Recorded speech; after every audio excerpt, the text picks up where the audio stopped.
സസ്നേഹം.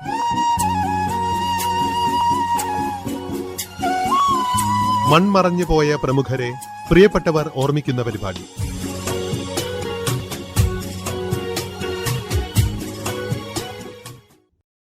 അങ്കണത്തൈമാവിൽ നിന്നാദ്യത്തെ പഴം വീഴ്കെ അമ്മതൻ നേത്രത്തിൽ നിന്നുതിർന്നു ചൂടു കണ്ണീർ. 4 മാസത്തിൻ മുമ്പിൽ ഏറെ നാൾ കൊതിച്ചിട്ടേ ബാലമാകന്തം പൂവേട്ടുണ്ണികൾ വിരിയവേ. ഉൾക്കാമ്പേറിയ ഊർജ്ജസ്വലവും വികാരതീക്ഷ്ണവുമായ കവിതകൾ കൊണ്ട് മലയാള കാവ്യശാഖയ്ക്ക് വേറിട്ട ഭാവുകത്വം സമ്മാനിച്ച കവിയായിരുന്നു വൈലോപ്പിള്ളി ശ്രീധരമേനോൻ. മാമ്പഴം, കുടിയൊഴിക്കൽ, സഹ്യന്റെ മകൻ, കന്നിക്കൊയ്ത്ത്, കയ്പവല്ലരി, മകരക്കൊയ്ത്ത്, ഓണപ്പാട്ടുകാർ തുടങ്ങി അനുവാചകരുടെ അന്തരാത്മാവിനെ സ്പർശിച്ച ഒട്ടനവധി കവിതകൾ അദ്ദേഹം രചിച്ചു. വയലാർ അവാർഡ്, ഓടക്കുഴൽ പുരസ്കാരം, കേന്ദ്ര കേരള സാഹിത്യ അക്കാദമി അവാർഡുകൾ തുടങ്ങിയ ബഹുമതികളും അദ്ദേഹത്തെ തേടിയെത്തി. സസ്നേഹത്തിൽ വൈലോപ്പിള്ളിയെക്കുറിച്ചുള്ള ഓർമ്മകൾ ഫഹദ് റാസയുമായി പങ്കുവെക്കുന്നു തൃശൂർ PNNM ആയുർവേദ കോളേജ് മുൻ പ്രിൻസിപ്പലായ മകൻ ഡോക്ടർ ടി ശ്രീകുമാർ. വൈലോപ്പിള്ളി മലയാളികളെ സംബന്ധിച്ച് ഏറ്റവും പ്രിയപ്പെട്ട കവികളിൽ ഒരാളാണ്.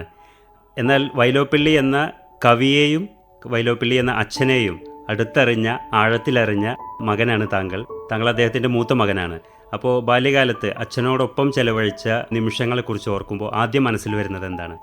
എല്ലാ കുട്ടികളെ സംബന്ധിച്ചിടത്തോളം അവരുടെ അച്ഛനമ്മമാരുമായിട്ടുള്ളൊരു സഹവർത്തിത്വം, അതൊരു പ്രത്യേക ഒരു ഫാമിലി ലൈഫായിട്ട്, ഒരു കുടുംബജീവിതവുമായിട്ട് ബന്ധപ്പെട്ടിട്ട് ഒരു ഓർമ്മകളാണ് അവർക്ക് ചെറുപ്പം മുതൽക്കുണ്ടായിരിക്കുക. പക്ഷേ എന്നെ സംബന്ധിച്ചിടത്തോളം അഥവാ ഞങ്ങളെ സംബന്ധിച്ചിടത്തോളം അതങ്ങനെയല്ല. കാരണം അച്ഛൻ എന്നുള്ളതായിട്ടുള്ള സങ്കല്പം എന്ന് പറയുന്നത് ഒരുപക്ഷെ വേണമെങ്കിൽ ഞങ്ങൾക്ക് അങ്ങോട്ട് അപ്രോച്ചബിൾ അല്ലാത്ത ഒരു ഡിസ്റ്റൻസിൽ നിൽക്കുന്ന ഒരാൾ എന്നുള്ള രീതിയിലോ. പക്ഷേ അതേസമയം അച്ഛൻ ഇടയ്ക്കൊക്കെ ഞങ്ങൾ താമസിക്കുന്നതായിട്ടുള്ള വീട്ടിൽ വന്നിരുന്നു. അച്ഛനും അമ്മയും സെപ്പറേറ്റഡ് ആയിട്ട് താമസിക്കുകയാണെന്ന് മാത്രമേ ഉള്ളൂ. പക്ഷേ ഡൈവേഴ്സ്ഡ് ഒന്നും ആയിരുന്നില്ല. അപ്പോൾ അവർ തമ്മിൽ നല്ല കോൺവെർസേഷൻ ഉണ്ടായിരുന്നു. പക്ഷേ അവർ ഒരുമിച്ച് താമസിക്കുന്നത് ഞാൻ കണ്ടിട്ടില്ല എന്ന് തന്നെ പറയാം. എനിക്കൊരു 5 വയസ്സുള്ള കാലം മുതൽക്ക് അവർ ഒരുമിച്ച് താമസിക്കുന്നത് കണ്ടിട്ടില്ല.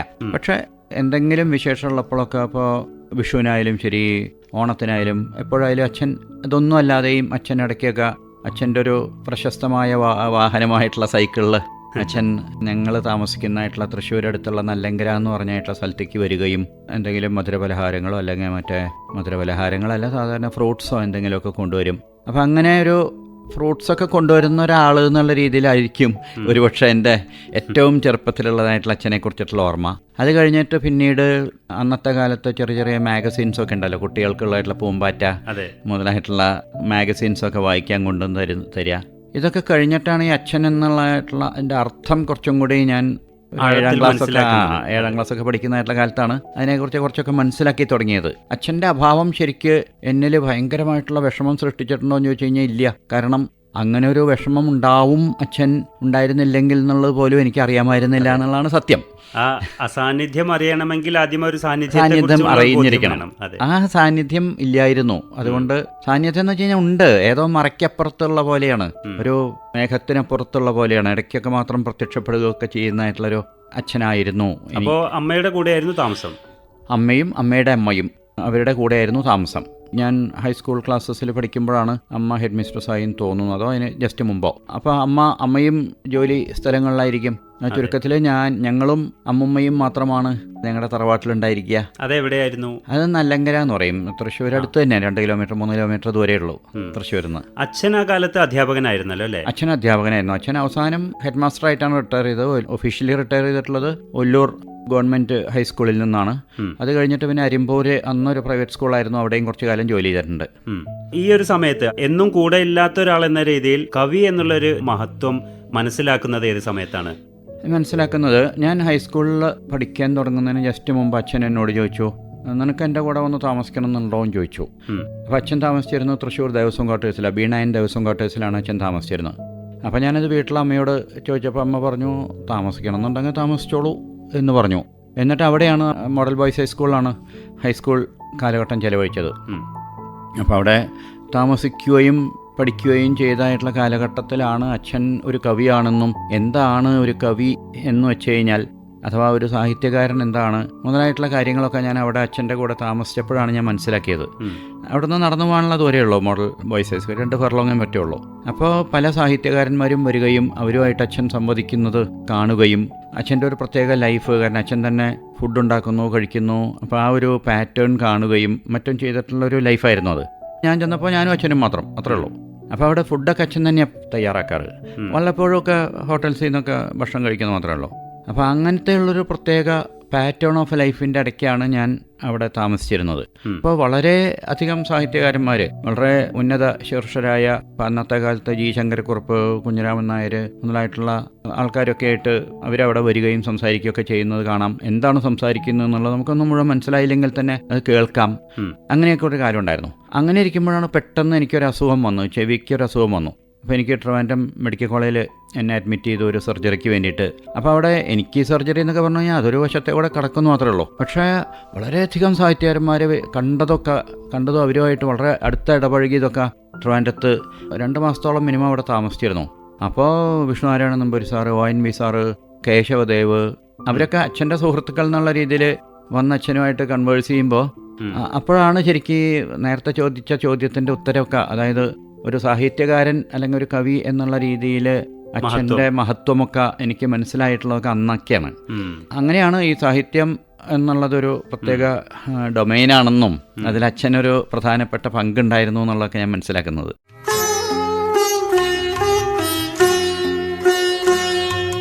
ഭൂമിയെ സ്നേഹിച്ച ദേവാംഗനയൊരു പൂവിന്റെ ജന്മം കൊതിച്ചു, ഒരുവരും അറിയാതെ വന്നു മണ്ണിൽ ഒരു നിശാഗന്ധിയായി കൺ തുറന്നു. ഭൂമിയെ സ്നേഹിച്ച ദേവാംഗനയൊരു പൂവിന്റെ ജന്മം കൊതിച്ചു, ഒരുവരും അറിയാതെ വന്നു മണ്ണിൽ ഒരു നിശാഗന്ധിയായി കൺ തുറന്നു.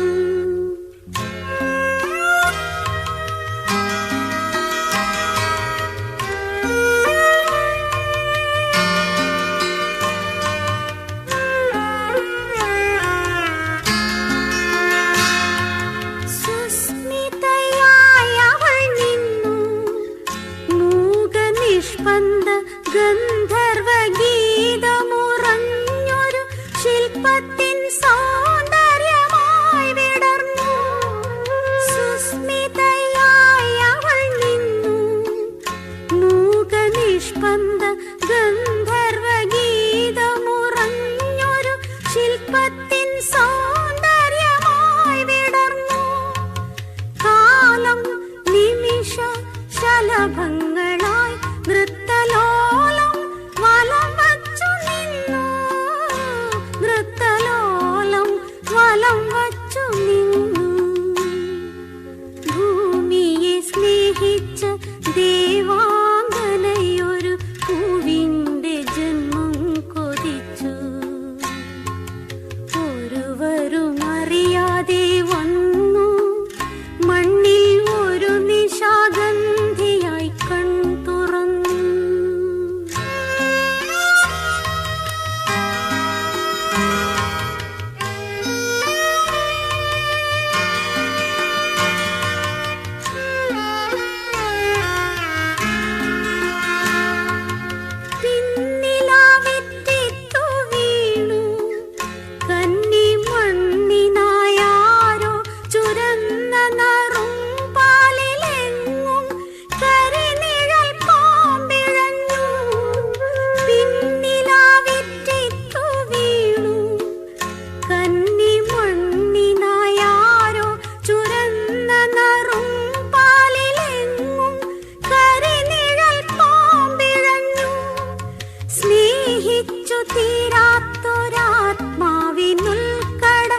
സുഹൃത്തുക്കളായ കവികളും എഴുത്തുകാരും ഒക്കെ വരുമ്പോൾ അവർ തമ്മിൽ നടത്തുന്ന സംഭാഷണങ്ങളെക്കുറിച്ച് പറഞ്ഞു.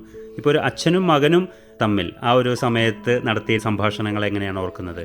അച്ഛൻ എനിക്ക് ഒരു കവിത പറഞ്ഞു തരികയോ അല്ലെങ്കിൽ അങ്ങനെയല്ല ഉണ്ടായിട്ടുള്ളത്. എനിക്ക് നാച്ചുറലി പഠിക്കാനുണ്ടായിരുന്ന ഹൈസ്കൂൾ കാലഘട്ടത്തിൽ പഠിക്കാനുണ്ടായിരുന്ന പോർഷൻസിലൊക്കെ എനിക്ക് സംശയം വരുന്ന, ഞങ്ങൾക്ക് അന്നൊരു പ്രത്യേക സബ്ജക്റ്റ് ഉണ്ടായിരുന്നു, എന്തോ സ്പെഷ്യൽ ഇംഗ്ലീഷോ അങ്ങനെ എന്തോ ഒരു സബ്ജക്റ്റ് ഉണ്ടായിരുന്നു. അപ്പോൾ അതിൽ കീറ്റ്സിൻ്റെയൊക്കെ വേർഡ്സ്വർത്തിൻ്റെ കീറ്റ്സിൻ്റെയൊക്കെ പോയംസ് ഒക്കെ ഉണ്ടായിരുന്നു. അപ്പോൾ അതിൻ്റെ അർത്ഥമൊക്കെ അച്ഛനോട് ചോദിക്കുമ്പോൾ അച്ഛൻ വളരെ ഒരു പ്രത്യേക അർത്ഥം, ഇതാണ് അതിൻ്റെ അർത്ഥം എന്ന് പറഞ്ഞു വരുമ്പോൾ നമുക്ക് സാധാരണ ഒരു പുസ്തകത്തിൽ എഴുതി വെച്ചിട്ടുള്ള വാക്കുകളുടെ അർത്ഥമല്ല അവിടെ വരുന്നത്. അപ്പോൾ ഈ കാവ്യകൽപ്പനകളെക്കുറിച്ചിട്ടും മറ്റും ആംഗലേയ കവികൾ എഴുതിയിട്ടുള്ളത് അടക്കം ഇന്നതൊക്കെയാണെന്നുള്ളത് നമുക്ക് മനസ്സിലാവുന്ന അച്ഛൻ അതിനെക്കുറിച്ചിട്ട് പറഞ്ഞു തരുമ്പോഴാണ്. അപ്പോൾ അങ്ങനെയാണ് എനിക്ക് സാഹിത്യത്തിൻ്റെ ചില പ്രത്യേക കോർണേഴ്സിനെ കുറിച്ചിട്ടൊക്കെ എനിക്ക് താല്പര്യം വരുന്നത്, മനസ്സിലാവുന്നത്. ഇതേ കാര്യം അദ്ദേഹം സ്വന്തം കവിതകളെക്കുറിച്ച് പറഞ്ഞിട്ടുണ്ടോ? പറഞ്ഞിട്ടുണ്ട് എന്ന് വെച്ചാൽ നമ്മൾ ചോദിക്കുമ്പോഴേ പറയുള്ളൂ, അല്ലാതെ അച്ഛൻ എൻ്റെ കവിത നോക്കൂ അതിലിങ്ങനെ പറഞ്ഞിട്ടുണ്ടെന്നുള്ള ഒരിക്കലും ഒരു ഇൻസ്റ്റൻസിൽ പോലും എന്നോട് പറഞ്ഞിട്ടില്ല. അപ്പോൾ എനിക്ക് വായിക്കാൻ കുറേയധികം പുസ്തകങ്ങൾ തന്നിരുന്നു. അതിൽ പ്രധാനപ്പെട്ടതൊക്കെ ഇംഗ്ലീഷ് പുസ്തകങ്ങൾ തന്നെയാണ് കേട്ടോ, മലയാള പുസ്തകങ്ങളല്ലായിരുന്നു. മലയാള പുസ്തകങ്ങൾ ഓഫ് കോഴ്സ് ഞാൻ ഹൈസ്കൂൾ ക്ലാസ്സിൽ പഠിച്ചുകൊണ്ടിരിക്കുന്ന കാലം. അപ്പോൾ നന്ദനാരുടെ മുതലായിട്ടുള്ള കുറച്ച് കുട്ടികൾക്ക് വേണ്ടിയിട്ടുള്ളത് എന്ന പുസ്തകങ്ങൾ പോലത്തെ പുസ്തകങ്ങളുടെ കൂടെ തന്നെ ഒ വിജയൻ്റെ ഖസാക്കിൻ്റെ ഇതിഹാസം പരിചയപ്പെട്ടത് ആ കാലത്താണ്. അപ്പം അങ്ങനെ കുറേ മലയാള സാഹിത്യവുമായിട്ടും കുറേ ബന്ധപ്പെട്ടിരുന്നു. മറ്റ് കവികളുടെ കവിതകളുമായിട്ട് എനിക്ക് അത്ര വലിയ പരിചയമൊന്നുമില്ല. അച്ഛൻ്റെ കവിതകൾ മിക്കവാറൊക്കെ വായിച്ചിട്ടുണ്ടെന്ന് മാത്രമേ ഉള്ളൂ. അതും ആ സമയത്ത് സ്കൂളിലൊക്കെ പഠിക്കാനുണ്ടായിരുന്നില്ലേ? ഇല്ല, ഇതിൽ രസമുള്ള കാര്യം എന്താണെന്ന് വെച്ചാൽ ഞാൻ മലയാളം പഠിച്ചിട്ടേ ഇല്ല. മലയാള കവിയുടെ മകനാണെന്ന് പറഞ്ഞിട്ട് കാര്യമില്ല. അത് അമ്മ എന്നെ കൊണ്ട് ഇംഗ്ലീഷ് മീഡിയത്തിൽ ചേർത്തു. അതിന് അച്ഛന് അത്ര താല്പര്യമൊന്നും ഇല്ലായിരുന്നു. എങ്കിലും പിന്നെ ഒന്നും മിണ്ടിയില്ല. ഞാൻ ഇംഗ്ലീഷ് മീഡിയത്തിൽ തന്നെയാണ് പഠിച്ചത്. അപ്പം മലയാളം ധാരാളം വായിക്കാറുണ്ട്. പ്രത്യേകിച്ച് അച്ഛൻ്റെ കൂടെ നിന്ന് താമസിക്കുന്നതായിട്ടുള്ള കാലത്ത് വായിക്കുന്നത് 90% മലയാളമാണെങ്കിലും ഫോമലായിട്ടുള്ള എഡ്യൂക്കേഷനിൽ എനിക്ക് ഇംഗ്ലീഷാണ് കിട്ടിയിട്ടുള്ളത്. അദ്ദേഹം സാഹിത്യരചന നടത്തിയിരുന്ന ഒരു കാലത്ത് എടുക്കുന്ന പ്രമേയങ്ങൾ കൂടുതലും ഒരു കേരളീയത, കേരളത്തെക്കുറിച്ചും അതോടൊപ്പം തന്നെ മനുഷ്യജീവിതത്തെക്കുറിച്ചും വളരെ വ്യക്തമായും അടിസ്ഥാന ജനവിഭാഗത്തെ, അവരുടെ ജീവിതത്തെ കൂടുതൽ കവിതകളിൽ കൊണ്ടുവരാനും അദ്ദേഹം അതാണ് ആ പോയിന്റ്. അതായത് അടിസ്ഥാന ജനവിഭാഗങ്ങളെ കൂടുതലായിട്ട് കവിതയിലേക്ക് കൊണ്ടുവരാനും അവരുടെ പ്രശ്നങ്ങളെ, സമകാലികമായിട്ടുള്ള അവരുടെ പ്രശ്നങ്ങളെ വിലയിരുത്തിയിട്ട് അതിൽ തെറ്റ് ശരികൾ ഏതാണെന്നുള്ളത് എനിക്ക് തോന്നുന്നത് ഒരു സാഹിത്യകാരൻ്റെ ഡ്യൂട്ടിയാണ്. തെറ്റ് കണ്ടു കഴിഞ്ഞാൽ അത് ചൂണ്ടിക്കാണിക്കുന്നത്. അതേസമയം തെറ്റിന് അഗൻസ്റ്റായിട്ട് സമരം ചെയ്തിട്ട് തെരുവിലേക്ക് പോകലല്ല ഒരു സാഹിത്യകാരൻ്റെ ജോലി എന്നുകൂടി അച്ഛനുണ്ടായിരുന്നു. ഈ തെറ്റ് ചൂണ്ടിക്കാണിക്കുക എന്നുള്ളത് സാഹിത്യകാരൻ്റെ ഏറ്റവും വലിയ ജോലിയായിട്ടാണ് അച്ഛൻ കരുതിയിരുന്നത്. എപ്പോഴും അതെ. ഏറ്റവും അച്ഛൻ്റെ ആദ്യകാലത്തെ കവിതകൾ മുതൽക്ക് ഏറ്റവും അവസാന കാലത്തെ കവിതകൾ വരെ ഈ തെറ്റ് ചൂണ്ടിക്കാണിക്കൽ എന്നുള്ള ഈ തിരുത്തൽ ആശയമുണ്ടല്ലോ, അതിലേക്കാണ് അച്ഛൻ്റെ കവിതകൾ വിരൽ ചൂണ്ടിയിരുന്നെന്നുള്ളത് ഇതിലൊന്നും ഒരു സാഹിത്യത്തിൽ പെടാത്തായിട്ടുള്ള ഒരാളെന്നുള്ള രീതിയിൽ എനിക്ക് തോന്നിയിട്ടുണ്ട്. ഇപ്പോൾ തെറ്റ് ചൂണ്ടിക്കാണിക്കുക എന്നുള്ളത് ആ ഒരു കാലത്ത് പ്രബലമായി നിന്നിരുന്ന ഒരു വ്യവസ്ഥിതി, ജന്മിത്വത്തിനെതിരെ വളരെ ശക്തമായിട്ടുള്ള കവിതകൾ എഴുതുന്നു. പിൽക്കാലത്ത് വന്നിട്ടുള്ള കവിതകളിൽ നോക്കുകയാണെങ്കിൽ അടിയന്തരാവസ്ഥ പോലെയുള്ളതിനെ വിമർശിച്ചുകൊണ്ട് അദ്ദേഹം കവിത എഴുതിയിട്ടുണ്ട്. അപ്പോൾ ഒരു തരത്തിൽ ഒരു വ്യവസ്ഥിതിയുടെ ഭാഗമായിട്ട് നിൽക്കുമ്പോൾ തന്നെ ഇത്തരം കാര്യങ്ങളെ എതിർക്കാനുള്ളൊരു നിർഭയത്വം കൂടി അദ്ദേഹത്തിനുണ്ടായിരുന്നു. തീർച്ചയായിട്ടും നിർഭയത്വം കുറച്ചൊന്നല്ല, ഒരു വലിയ രീതിയിലുണ്ടായിട്ടുണ്ട്. ഫോർ എക്സാമ്പിൾ അടിയന്തരാവസ്ഥ കാലത്ത് അടിയന്തരാവസ്ഥയെ അച്ഛൻ കണ്ടിരുന്നത് തന്നെ 3 രീതിയിലാണ് കണ്ടിരുന്നത് എന്നെനിക്ക് തോന്നിയിട്ടുണ്ട്. ഏറ്റവും ആദ്യം അടിയന്തരാവസ്ഥയെക്കുറിച്ച് സപ്പോർട്ടീവായിട്ടാണ്. ഇവിടെ എന്തൊക്കെയാണ് നടക്കുന്നത് ഇതിനൊക്കെ ഒരു നോക്കാനൊരാൾ വേണ്ടേ. ഒരു കണക്കിൽ അടിയന്തരാവസ്ഥ പ്രഖ്യാപിച്ച് നന്നായി എന്ന രീതിയിലാണ് അച്ഛൻ ആദ്യം കുറച്ച് കാലം വെച്ചാൽ വളരെ കുറച്ച് കാലം മാത്രം, 1-2 മാസം മാത്രം. പക്ഷെ അത് കഴിഞ്ഞിട്ട് പെട്ടെന്ന് വെച്ചിട്ട് അതിൻ്റെ അപകടാവസ്ഥ തിരിച്ചറിഞ്ഞതിന് ശേഷം നേരെ എതിരായിട്ട് ഇപ്പോൾ കുരങ്ങരാമൻ മുതലായിട്ടുള്ള കവിതകൾ, അതുപോലെ തന്നെ പ്രസംഗിച്ചുവോ താങ്കൾ എന്ന് ചോദിക്കുന്നതായിട്ടുള്ള കവിതയുടെ പേരെനിക്ക് ഓർമ്മയില്ല, ആ കവിത, അങ്ങനെയുള്ളതായിട്ടുള്ളൊരു 10-15 കവിത മുഴുവൻ ശരിക്കും പറയാൻ വെച്ചാൽ അടിയന്തരാവസ്ഥയെ നഖശിഖാന്തം എതിർത്തുകൊണ്ടുള്ളതായിട്ടുള്ള കവിതകളാണ് പിന്നീട് വന്നത്. അത് കഴിഞ്ഞതിന് ശേഷം ഇത് എതിർക്കുകയോ അല്ലാതിരിക്കുകയോ അല്ല വേണ്ടത്. ശരിക്കും പറയുകയാണെങ്കിൽ സത്യം കൃത്യമായിട്ട് പുറമെ പറയുക, നാട്ടുകാരെല്ലാവരും സത്യം അറിയട്ടെ എന്ന രീതിയിലാണ് പിന്നത്തെ ഉള്ളതായിട്ടുള്ള കാലത്ത് അച്ഛൻ്റെ കവിതകൾ ഉണ്ടായിട്ടുള്ളത്. അപ്പോൾ അത് തന്നെ അടിയന്തരാവസ്ഥ തന്നെ പല രീതിയിലാണ് അച്ഛൻ സമീപിച്ചിട്ടുള്ളത് എന്നുള്ളതാണ് ഞാൻ പറയുന്നത്. ഇപ്പോൾ ഒരു എഴുത്തുകാരൻ്റെ എഴുത്തിൽ അല്ലെങ്കിൽ കവിതയിലൊക്കെ തെളിഞ്ഞു വരുന്നത് അദ്ദേഹത്തിൻ്റെ ഒരു ജീവിത ദർശനമായിരിക്കും. അച്ഛനിൽ മകൻ കാണുന്ന ഒരു ധാർമ്മിക ബോധവും ഒരു ജീവിത ദർശനവും കവിതയിൽ കാണുന്ന വൈലോപ്പിള്ളിയിൽ നിന്നും വ്യത്യസ്തമാണോ? കവിതയിൽ കാണുന്ന വൈലോപ്പിള്ളിയുടെ കുറച്ചും കൂടെ തീക്ഷ്ണമുഖമായിരിക്കും വ്യക്തി എന്ന രീതിയിലുള്ള വൈലോപ്പിള്ളി എന്ന് എനിക്ക് തോന്നുന്നു. അച്ഛൻ പൊട്ടിത്തെറിക്കാറൊക്കെ ഉണ്ട്, കവിതയിൽ അത്ര പൊട്ടിത്തെറിക്കാറൊന്നുമില്ല. ഭയങ്കരമായിട്ട് ദേഷ്യപ്പെടുക എന്നുള്ള അച്ഛൻ്റെ ഒരു പ്രത്യേക നിയമമായിരിക്കുന്നു എന്ന് തോന്നിയിട്ടുണ്ട്. എല്ലാവരോടും അതെ, എല്ലാ വ്യക്തികളോടും അതെ. വളരെ പരിചയമുള്ളതായിട്ടുള്ള ആൾക്കാരോടൊക്കെ അവർ മാഷേ എന്നൊക്കെ ചോദിച്ചു വരുന്നതായിട്ടുള്ള ആൾക്കാരോട് നിങ്ങളാരാ, എനിക്ക് നിങ്ങളെ കാണേണ്ട ആവശ്യമൊന്നുമില്ല എന്നൊക്കെ പറഞ്ഞിട്ട് വളരെ തീക്ഷണമായിട്ടുള്ള രീതിയിൽ പ്രതികരിക്കാറുണ്ട് അച്ഛൻ. അങ്ങനെയൊന്നും കവിതകളിലില്ല. കവിതകളിൽ അതെല്ലാം വളരെ പോളിഷ്ഡ് ആയിട്ടുള്ള രീതിയിലാണ് പറയുന്നത്. അപ്പോൾ ജീവിച്ചത് ശരിക്കും ഒരു പച്ച മനുഷ്യൻ എന്നുള്ള രീതിയിൽ തന്നെയാണ്. ആ ദേഷ്യമോ സന്തോഷമോ ഇതൊക്കെ പ്രകടമാക്കിക്കൊണ്ട് തന്നെ ജീവിക്കാറുണ്ട്. പക്ഷേ കവിതയിൽ അതൊക്കെ കുറച്ച് മിതത്വം പാലിച്ചിട്ടാണ് അച്ഛൻ അതിനെക്കുറിച്ചിട്ടൊക്കെ പരാമർശിച്ചിട്ടുള്ളതെന്ന് തോന്നുന്നു.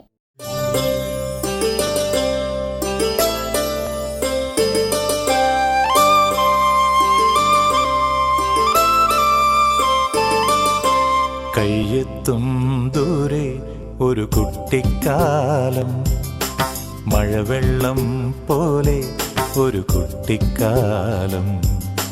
കയ്യെത്തും ദൂരെ ഒരു കുട്ടിക്കാലം, മഴവെള്ളം പോലെ ഒരു കുട്ടിക്കാലം. ആടിക്കാറ്റായോ പായും പ്രായം, ആടിക്കാറ്റായോ പായും പ്രായം. അമ്മക്കിളിയുടെ ചിറകിലൊതുങ്ങും പ്രായം, അരയാലിലയായി നാമം ചൊല്ലും പ്രായം.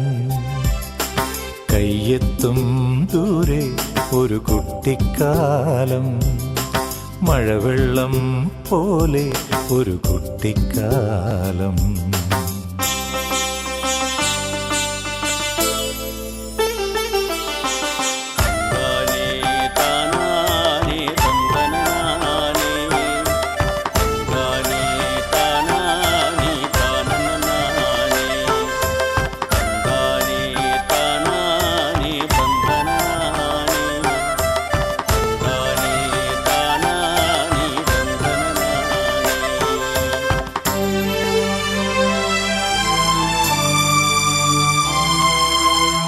അന്നു കണ്ടതെല്ലാം ഇന്നുമുണ്ടു കണ്ണിൽ, അന്നു കേട്ടതെല്ലാം ഇന്നുമുണ്ടു കാതിൽ.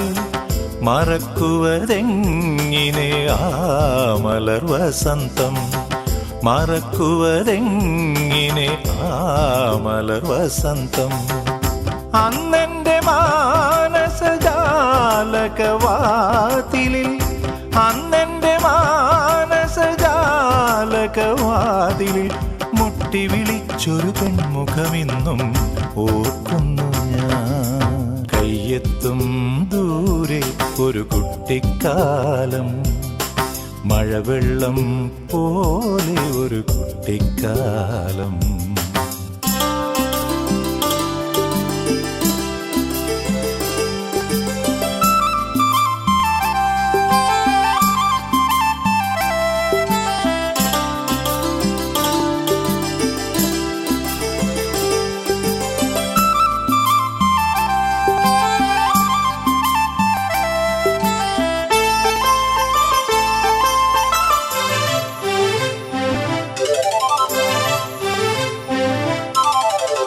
വൃശ്ചികരാവിൻ മച്ചകത്തന്നു ഞാൻ കണി കണ്ട ചന്ദ്രിക മായാതെ നിൽപ്പു. ആദ്യാനുരാഗമായുണർന്നു നിൽപ്പു, ആദ്യാനുരാഗമായുണർന്നു നിൽപ്പു. ഒരിക്കലും മായാത്തൊരിന്ദ്രധനുസ്സുപോൽ, ഒരിക്കലും മായാത്തൊരിന്ദ്രധനുസ്സുപോൽ അമ്മ എന്നിലിരിപ്പു അനുഗ്രഹമായി. കയ്യെത്തും ദൂരെ ഒരു കുട്ടിക്കാലം, മഴവെള്ളം പോലെ ഒരു കുട്ടിക്കാലം. കയ്യെത്തും ദൂരെ ഒരു കുട്ടിക്കാലം, മഴവെള്ളം പോലെ ഒരു കുട്ടിക്കാലം. ആടിക്കാറ്റായോ പായും പ്രായം, ആടിക്കാറ്റായോ പായും പ്രായം. അമ്മക്കിളിയുടെ ചിറകിലൊതുങ്ങും പ്രായം, അരയാലിലയായി നാമം ചൊല്ലും പ്രായം, കയ്യെത്തും ദൂരെ ഒരു കുട്ടിക്കാലം, മഴവെള്ളം പോലെ ഒരു കുട്ടിക്കാലം.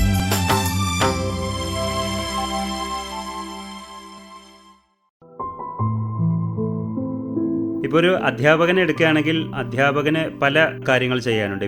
വിദ്യാർത്ഥിയെ പ്രോത്സാഹിപ്പിക്കുക, ലാളിക്കുക തുടങ്ങിയ വാത്സല്യം പോലുള്ള കാര്യങ്ങളുണ്ട്. അതോടൊപ്പം തന്നെ ഒരു നേർവഴിയിലേക്ക് നയിക്കുക, ഗുണദോഷിക്കുക, തെറ്റ് കണ്ടാൽ അത് ചൂണ്ടിക്കാണിച്ച് ശരിയായ വഴിയിലൂടെ നടത്തുക, ഇതൊക്കെ അധ്യാപകൻ്റെ ഒരു ചുമതലയാണ്. ഇതേ കാര്യം തന്നെയാണ് ഒരു തരത്തിൽ നമുക്ക് അച്ഛനെ കുറിച്ചും പറയാവുന്നത്. അതായത് ഒരു അച്ഛൻ ഇതുപോലെ ശരിയായ വഴി കാണിച്ചു കൊടുക്കുക, ഗുണദോഷിക്കുക, ലാളിക്കുക, വാത്സല്യത്തോടു കൂടി പെരുമാറുക, ഇതെല്ലാം വേണം. അപ്പോൾ വൈലോപ്പിള്ളി എന്ന അധ്യാപകനും വൈലോപ്പിള്ളി എന്ന അച്ഛനും ഈ കാര്യങ്ങളിൽ കൂടുതലും അന്തരമായിരുന്നോ അതോ സാമ്യമായിരുന്നോ ഉണ്ടായിരുന്നത്? സാമ്യമായിരുന്നു ഉള്ളത്. ഒരേ സമയത്ത് ലാളിക്കാറുണ്ട്, അതേ സമയത്ത് നമ്മളുടെ ഭാവിയെക്കുറിച്ചിട്ടും അച്ഛൻ ചിന്തിക്കാറുണ്ട്. ഭാവിയിൽ നിനക്ക് എന്താ താല്പര്യം എന്നൊക്കെ ചോദിച്ചിട്ട് ആ താല്പര്യത്തിനനുസരിച്ച് നമ്മളെ വഴിതിരിച്ച് വിടാൻ വേണ്ടിയിട്ട്. ഞാനിപ്പോൾ ആയുർവേദ ഡോക്ടറാണ്. ആയുർവേദ ഡോക്ടർ ആയത് തന്നെ അച്ഛൻ നിനക്ക് എന്താ ആയുർവേദം പഠിക്കാൻ താല്പര്യമുണ്ടോ എന്ന് ചോദിച്ചിട്ടാണ്. താല്പര്യം എന്ന് വെച്ചാൽ എനിക്കിപ്പോൾ എല്ലാം ഒരുപോലെ തന്നെ രീതിയിൽ. അപ്പോഴാണ് അച്ഛൻ ആയുർവേദ കോളേജിലേക്ക് കൊണ്ടുപോവുകയും കോട്ടയ്ക്കൽ ആയുർവേദ കോളേജിലേക്ക് കൊണ്ടുപോവുകയും മറ്റും ചെയ്തിട്ട് അങ്ങനെയൊക്കെയാണ് ഞാൻ ആയുർവേദത്തിലേക്ക് അങ്ങനെ മെല്ലെ ചേർന്ന് പോവാൻ ഇടയായത്. അപ്പോൾ എല്ലാ കാര്യത്തിലും അതെ, ഭാവിയുടെ കാര്യത്തിലും അതെ, അതേസമയം നമ്മൾ പഠിക്കണത് ഏത് രീതിയിൽ പഠിക്കണമെന്നതായിട്ടുള്ള എല്ലാ കാര്യത്തിലും അച്ഛൻ വളരെ കോൺഷ്യസ് ആയിരുന്നു. അതൊക്കെ പറഞ്ഞു തന്നിരുന്നു. പക്ഷേ അനാവശ്യമായിട്ടുള്ള ഇടപെടലുകളൊന്നുമില്ല. പഠിക്കാണ്ടിരിക്കാൻ കഴിഞ്ഞാൽ നന്നായിട്ട് ശകാരിക്കുകയും ചെയ്യും കേട്ടോ. അതിനൊന്നും യാതൊരു വിട്ടുവീഴ്ച ഉണ്ടായിരുന്നില്ല. അപ്പോൾ അത് ഈ പറഞ്ഞ പോലെ ഒരു അധ്യാപകൻ, അച്ഛൻ ഒരേ സമയം അച്ഛൻ ഒരു അധ്യാപകനായിരുന്നല്ലോ, കവി മാത്രമല്ലല്ലോ. ഈ അധ്യാപകൻ എന്നുള്ള റോളും അച്ഛൻ എന്നുള്ള റോളും ഒരേപോലെ തന്നെ അച്ഛൻ കൊണ്ടുപോയിരുന്നു. ഒരുപക്ഷെ അച്ഛൻ എന്നുള്ള റോളിനേക്കാളും കൂടുതൽ ഒരു അധ്യാപകൻ്റെ റോളാണോ ചില സമയത്തൊക്കെ എടുക്കാറ് എന്ന് നമുക്ക് തോന്നത്തക്ക രീതിയിൽ നിശിതമായിട്ടുള്ള വിമർശനവും ഉണ്ടായിരുന്നു പല കാര്യത്തിലും. വ്യക്തി ജീവിതത്തിൽ തന്നെ? വ്യക്തി ജീവിതത്തിലും തീർച്ചയായിട്ടും.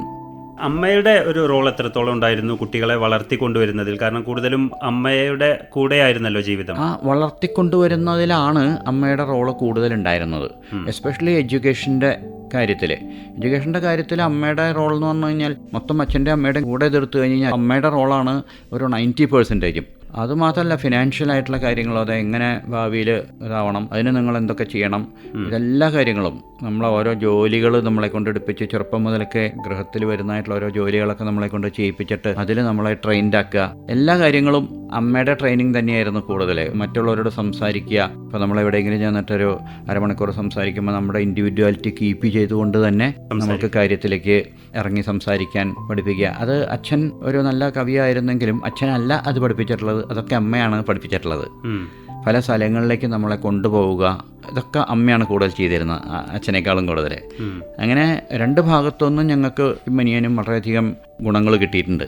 അത് ആരാണ് കൂടുതൽ തന്നതെന്ന് ചോദിച്ചു കഴിഞ്ഞാൽ ഈ പറഞ്ഞ പോലെ കുറേ കാര്യങ്ങളൊക്കെ അമ്മയുടെ ഭാഗത്തുനിന്നും കുറേ കാര്യങ്ങൾ അച്ഛൻ്റെ ഭാഗത്തുനിന്നാണ് കിട്ടിയിട്ടുള്ളത്. ഇത് രണ്ടും അച്ഛൻ്റെ ഭാഗത്തു നിന്നും അമ്മയുടെ ഭാഗത്തു നിന്നുമുള്ളത് സ്വതന്ത്രമായിട്ട് പാരലലായിട്ട് പോകുന്നു എന്നല്ലാതെ ഇതെപ്പോഴെങ്കിലും ഒരുമിച്ച് വേണം എന്നുള്ള ഒരു അഭിപ്രായം അച്ഛനോടോ അമ്മയോടോ പറഞ്ഞിട്ട് കാര്യമില്ലായിരുന്നു. അത് ഞാൻ പണ്ട് അച്ഛനൊരു കവിത എഴുതിയിട്ടുണ്ട്. ഇവർ വേർപെട്ടിട്ട് വേറെ താമസം തുടങ്ങിയിട്ട് 1 വർഷത്തിന് 1.5 വർഷത്തിന് ശേഷം കൊച്ചുമകൻ്റെ എഴുത്താണിങ്ങനെ കഷ്ടിച്ച് 6 വയസ്സിൽ പിച്ച നടക്കും കൊച്ചുമകൻ്റെ എഴുത്താണല്ലോ എന്ന് അച്ഛൻ എഴുതിയിട്ടുള്ള കവിതയുടെ കാലം മുതൽക്കേ ഈ സെപ്പറേഷൻ ഉണ്ടായിരുന്നു. അപ്പോൾ ഈ സെപ്പറേഷൻ എന്തിനാണ് നിങ്ങൾ ഈ വേറെ താമസിക്കുന്നത് ഹൈസ്കൂൾ കാലഘട്ടത്തിലൊക്കെ എനിക്ക് ചോദിക്കാൻ തോന്നിയിരുന്നുള്ളൂ. കാരണം അതിനു മുമ്പ് ഇവരെ സെപ്പറേറ്റഡ് ആണെന്നുള്ള അറിയിക്കാനുള്ള നമ്മളുടെ ഒരു ബോധമായിട്ടില്ല. അപ്പോൾ അങ്ങനെ ചോദിച്ചപ്പോഴും അതെ, അമ്മ പറഞ്ഞ് അത് അച്ഛനാണ് വേറെ താമസിക്കുന്നത്, ഞാൻ അച്ഛൻ്റെ അടുത്തൊന്നും വേറെ താമസിക്കുകയല്ല ചെയ്യുന്നത് എന്ന് പറഞ്ഞിട്ട് അച്ഛനോട് ചോദിക്കുമ്പോൾ ഒന്നും അച്ഛൻ അതിനൊരു കൃത്യമായിട്ടുള്ള മറുപടി പറയില്ല. അച്ഛൻ്റെ കവിതകളെ എപ്പോഴെങ്കിലും കുറച്ച് വിമർശനാത്മകമായിട്ട് വായിക്കാൻ ശ്രമിച്ചിട്ടുണ്ടോ? അച്ഛൻ്റെ കവിതകളെ വിമർശനാത്മകമായിട്ട് വായിക്കാൻ ശ്രമിച്ചിട്ടൊക്കെ പരാജയപ്പെടാറേ ഉള്ളൂ ഞാൻ. കാരണം വേറൊന്നല്ല, വിമർശനാത്മകമായിട്ട് കാര്യങ്ങളെ സമീപിക്കാൻ തന്നെയുള്ള ബുദ്ധി അച്ഛൻ്റെ കയ്യിൽ നിന്നായിരിക്കും ഒരുപക്ഷെ എനിക്ക് കിട്ടിയിട്ടുള്ളത്. അതിനുശേഷം മാത്രമാണ് ഒരു ഡോക്ടർ എന്നുള്ള രീതിയിലോ അതിനുശേഷം ഒരു അധ്യാപകൻ എന്നുള്ള രീതിയിലൊക്കെ ഉള്ളത് അതിനുശേഷമാണ് കിട്ടിയിട്ടുണ്ടാവുക. അപ്പൊക്കെ ഞാൻ ശ്രമിച്ചു നോക്കിയിട്ടും അച്ഛൻ്റെ ഇതിലൊരു തെറ്റ് പോലും എനിക്ക് കണ്ടുപിടിക്കാൻ പറ്റുന്നില്ല. നമ്മൾ ഒരു ഇതെങ്ങനെയല്ല വരണ്ടേ എന്ന് പറയാൻ പാകത്തിന് ഞാൻ നോക്കുമ്പോൾ ഒക്കെ അത് കറക്റ്റ് അതുപോലെ മാത്രമേ വരാൻ പറ്റുന്നുള്ളൂ. അതെ അതെ, അതല്ലാതെ ഒന്നും പറ്റുന്നില്ല നമുക്ക്. അത് അത്രയും പെർഫെക്റ്റ് ആയതുകൊണ്ട് അത് കൂടിയാണ്. ഈ പെർഫെക്ഷൻ അച്ഛൻ്റെ ഒരു വീക്ക്നെസ് എന്നൊക്കെ പറയാൻ പറ്റുമെന്ന് എനിക്കറിയില്ല. ഒരു കത്ത് ഇപ്പം അന്നൊക്കെ NV കൃഷ്ണവാര്യരൊക്കെ ആയിരുന്നു മാതൃഭൂമിയുടെ പത്രാധിപരായിരുന്നു. ആ കാലത്ത് പോലും അച്ഛൻ അയച്ചായിട്ടുള്ള കവിത ഉടനെ തന്നെ പിറ്റേ പോസ്റ്റിൽ അവിടെ ആ വരി ചേർക്കണ്ടാട്ടോ, ഈ വരി ചേർക്കൂ എന്നൊക്കെ പറഞ്ഞിട്ട് കുറച്ചൊരു വ്യത്യാസപ്പെടുത്തിയിട്ട് ഒരു വാക്ക് 2 വാക്കൊക്കെ അപ്പോഴും വ്യത്യാസപ്പെടുത്തിയിട്ട് ചേർക്കണമെന്ന് പറഞ്ഞിട്ട് പിന്നാലൊരു കത്ത് വരും. അപ്പോൾ NVക്ക് അത് അറിയാവുന്നതുകൊണ്ട് NV മിക്കവാറും വന്നു കഴിഞ്ഞാൽ പറഞ്ഞാൽ തന്നെ വൈലോപ്പിള്ളിയിലല്ലേ പ്രിന്റിങ്ങിന് കൊടുത്തോളൂ എന്നുള്ള രീതിയിൽ അങ്ങോട്ട് പറഞ്ഞയക്കുകയും ചെയ്യും.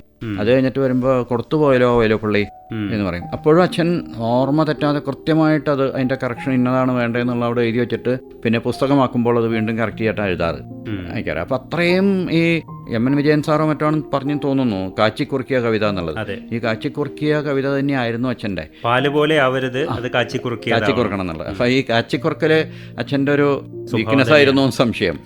അങ്ങനെ ആയിരിക്കുമ്പോൾ അതിനെയൊക്കെ കമൻറ്റ് ചെയ്യാനോ അല്ലെങ്കിൽ അതങ്ങനെയല്ല വേണ്ടതെന്നൊക്കെ പറയാൻ നമുക്കൊരിക്കലും സാധിക്കില്ല, ഇവൺ അങ്ങനെ വിചാരിച്ചു കഴിഞ്ഞാൽ പോലും. അവസാന കാലം എങ്ങനെയായിരുന്നു അദ്ദേഹത്തിൻ്റെത്? അച്ഛൻ്റെ അവസാന കാലം എന്ന് പറയുമ്പോൾ ഞാൻ അന്ന് എനിക്ക് ജോലിയൊന്നും ആയിട്ടില്ല, PG പരീക്ഷ കഴിഞ്ഞിട്ടും ഇല്ല. ഞാനിവിടെ അതിൻ്റെ ഇടയ്ക്കുള്ളതായിട്ടുള്ള പരീക്ഷയ്ക്ക് വേണ്ടി പ്രിപ്പയർ ചെയ്യുന്നതായിട്ടുള്ള കാലത്തോ മറ്റോ ആണ് ഞാൻ തൃശ്ശൂർക്ക് വന്നിട്ട് കുറച്ച് ദിവസം നിൽക്കുമ്പോൾ ഞാൻ ഒരു ദിവസം എല്ലാ ദിവസവും ചിലപ്പോൾ പോകാറില്ല, ചിലപ്പോൾ ആഴ്ചയിൽ 3 ദിവസം വെച്ചിട്ടൊക്കെയാണ് പോവാറ്. അങ്ങനെ ഒരു ദിവസം ഉച്ചയ്ക്ക് 2 മണിയോട് കൂടിയിട്ട് ഞാൻ താമസിക്കുന്ന ദേവസ്വം ക്വാർട്ടേഴ്സിൽ ചെന്നപ്പോഴാണ് വാതിലുള്ളിൽ നിന്ന് അടച്ചിട്ടിട്ടുണ്ട്. സ്വാഭാവികമായിട്ടും അങ്ങനെയൊക്കെ തന്നെയാണ് പതിവ്. അപ്പോൾ ഞാൻ വാതിലുമ്പോൾ തട്ടി വിളിച്ചിട്ടൊന്നും യാതൊരു അനക്കമില്ല. അതും സ്വാഭാവികമാണ്, പലപ്പോഴും അച്ഛൻ തുറക്കാറൊന്നുമില്ല.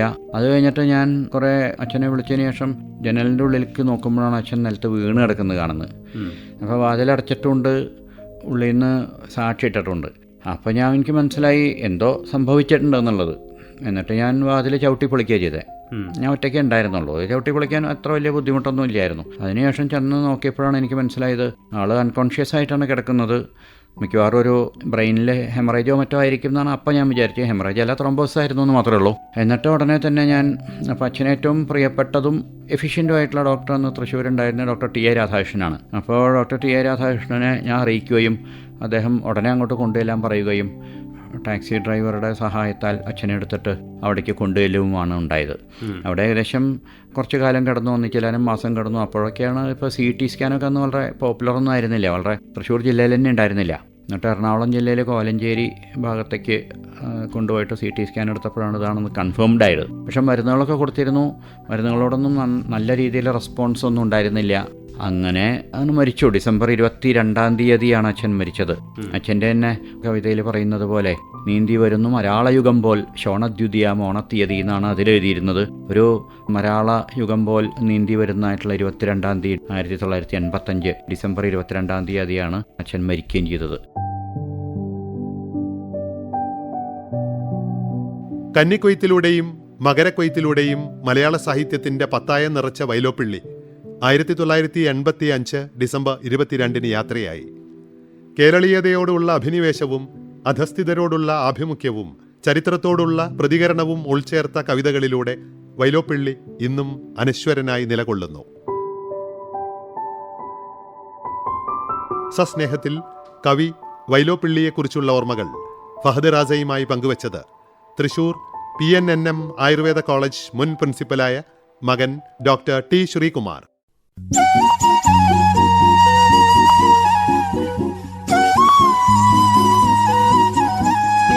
സസ്നേഹം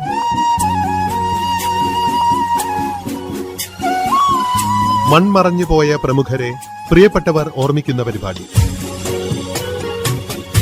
നിർവഹണം ഫഹദ് റാസ.